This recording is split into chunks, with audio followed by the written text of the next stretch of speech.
Sri P. Chidambaram. Sir, 10 minutes. Thank you, sir. More than enough. Sir, after listening to the learned professor of Lucknow University, I'm sure that all of us are convinced that Amrit Kal has begun. And by going the number of times he was applauded by the treasury benches, I think he should be in line for a ministership now. I wish him well. If all is well in the world and God is in his heaven and India is growing at the fastest rate in the world, why is the impact of that growth not felt on the ground? This is the question which my friend Derek asked, and I try to supplement that in the few minutes I have. We are a large economy. We are growing at the fastest rate in the world. We are innovative. We have the largest FDI coming into the country. But why is it not seen on the ground? And I specifically want to ask, why is it not seen in the inflation numbers and the unemployment numbers? Let's take only those two.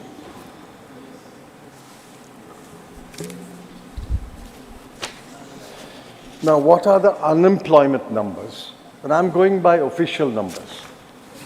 The government doesn't like the CMIE numbers, so we'll avoid the CMIE numbers. Mercifully, the BJP no longer talks about 2 crore jobs being created every year. Thank you for small mercies that you are not making these tall claims. That's one of the election jumlas. I didn't know the word jumla unless I heard it first from the Honorable Home Minister. Now let's focus on a few numbers. This is official numbers of the Periodic Labour Survey. The worker population rate in this country is 46%, which means the number of workers to the population is 46. It's quite low, but let's take it as acceptable given the various circumstances of the country.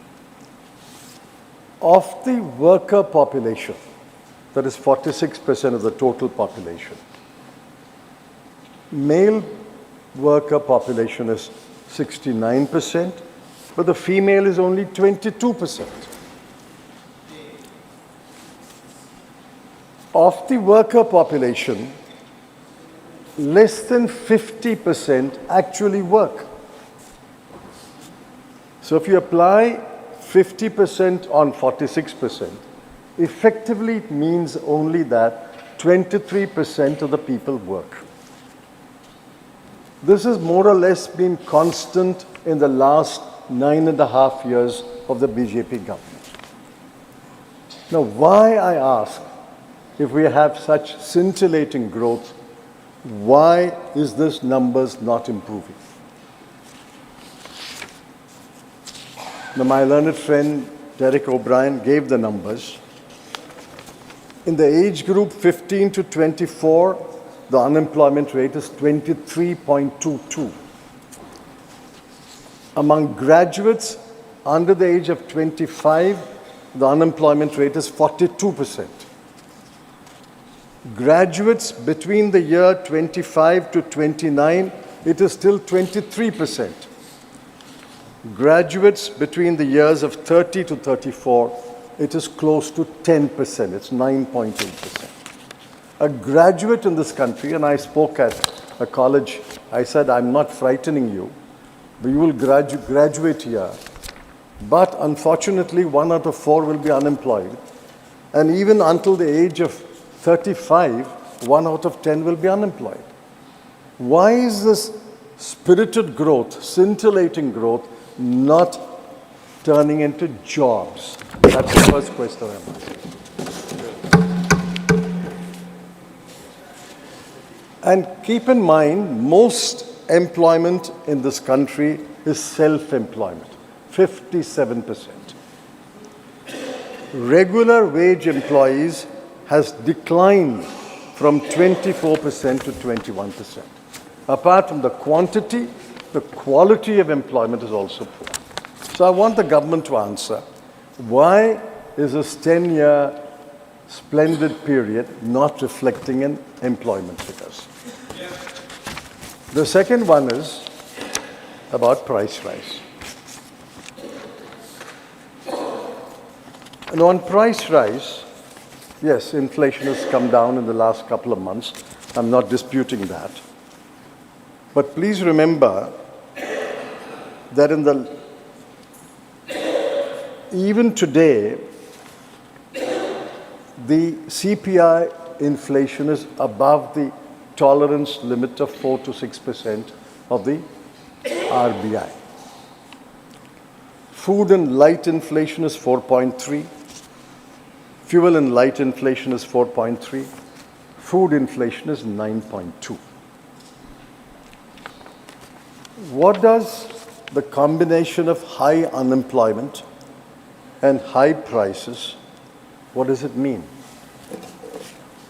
It means that, and I think Derek hinted at that, it means that there is a cut, the impact will be felt in the cut in domestic consumption, cut in household consumption. The impact is you borrow more. Credit growth is driven in this country, according to the RBI, on personal loans and gold loans. The net financial assets of households has plummeted to the lowest level, 5.1%. What does this mean? It means that people are consuming less, people are borrowing more, they are liquidating their household assets and savings, and the net financial savings has come down to a historical low, a 50-year low of 5.1%.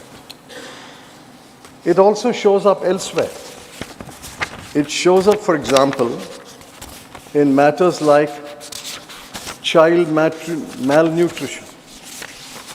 I'll just give you the numbers of child malnutrition, and are shocking numbers. They're shocking numbers of child malnutrition. Today, among children, you will find that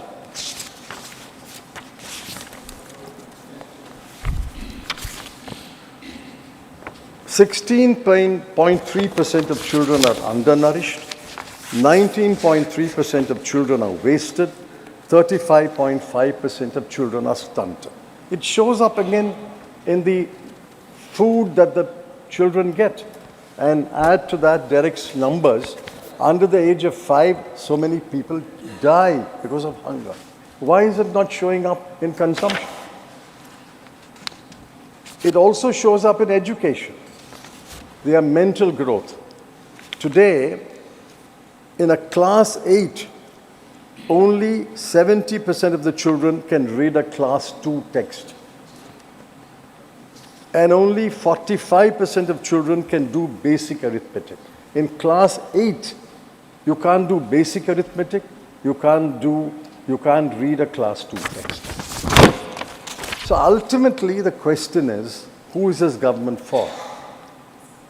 Is it for the poor, or is its policy so skewed that it is favor of the rich? The numbers are undisputed. I have not seen a single government spokesman dispute these numbers. 23 crore people of India are poor when the poverty bar is very low. Poverty bar is 1,286 rupees per month per person in urban areas and 1,089 rupees per month per person in rural areas. With such a low poverty bar, 23 crore people are poor. And it shows up in inequality. The bottom 50% owns 3% of national wealth and gets 13% of the national income. And the top 5% owns 60% of national wealth, and top 1% holds 22% of the national income. So ultimately, this growth is unacceptable. This kind of growth is unacceptable. We need more balanced growth. But then I end with the final question that I've been asking the government for many, many months, for which I have not got an answer. I hope I will get an answer today. In 91-92, India's GDP was 25 lakh crore. In 12 years, in 2003-04, it doubled to 50 lakh crore, doubled. In 10 years, under UPA, it doubled to 100 lakh crore, 25 to 50 to 100. I ask one simple question. If you are growing at such a fast rate, such a record-breaking rate, will you, when you end your term today in 2023-24, will 100 lakh crore become 200 lakh crore? The Finance Minister, Honorable Finance Minister, knows the answer. I know the answer. You know the answer. But I want the Honorable Finance Minister, to say the answer is known to the Finance Minister, the former Finance Minister. I'm out of it. Whether the GDP will double in their Amrit Kal period under the NDA government, will it grow to 200 lakh crore by March 2024? And I want the Honorable Finance Minister to answer that question. Thank you, sir. Nakkheeran TV-க்கு subscribe செய்யுங்கள். உங்கள் ஆதரவே எங்கள் பலம். ஆசிரியர்களுக்கு நண்பனாகவும் மாணவர்களுக்கு ஆசானாகவும் திகழும் தேர்வு வழிகாட்டி. ஒவ்வொரு பாடத்திற்கும் அனுபவமிக்க ஆசிரியர்களின் துல்லியமான தெளிவான விடைகள். CNC இருக்கு, தேர்வு பயம் எதற்கு? இது தீரன் பப்ளிஷிங் ஹவுஸ் விற்பனை வெளியீடு.